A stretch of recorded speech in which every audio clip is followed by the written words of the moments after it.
We're live. Hello, I'm Haley, and I'm going to show you where our sites are for venipuncture on a dog.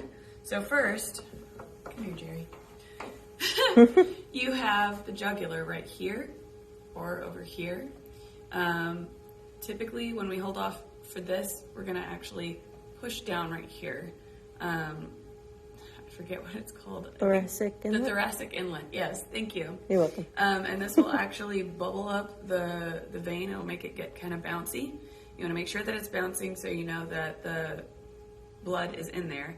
And then you'll insert the needle this way at 10 degrees and start drawing your blood. Always pop the seal on your syringe before you start drawing because the negative pressure could actually collapse the vein.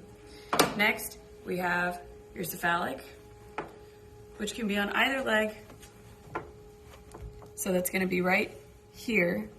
And a lot of the times with a dog this big, you'll have them sitting up. But if your restrainer has them laying down, it's gonna be right here on the medial aspect of the forelimb. And to hold off for this one, you'll wanna roll it here to occlude the vessel and then pinch right at the stifle up here at the, right here. I think I heard Jerry's leg break, but all right. That was me. Oh, okay. And then, again, if you don't see the vein occluding, try rolling again, reset, and then whoever's going to actually puncture the vein can pump the paw, and that will help get all the blood back into the vein. Then we have the saphenous, and this is called the lateral saphenous vein. Right here, or actually lateral saphenous is going to be out here, or we can do the femoral right here. So lateral saphenous on a dog is going to be running right down here, and obviously lateral means on the outside, so it's on the lateral aspect of the hind limb. To hold off for this, you're going to be actually holding the other dog with your other hand, so you're going to hold right behind the stifle right here and give some pressure with your thumb, digital pressure.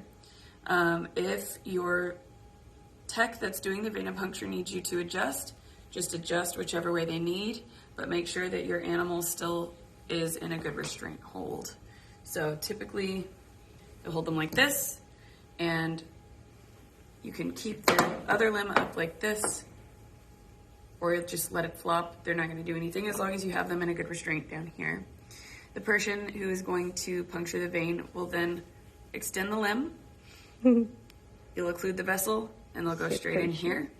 Always use alcohol first, not just to clean, but to help vasodilate. That way they can actually see the vein better.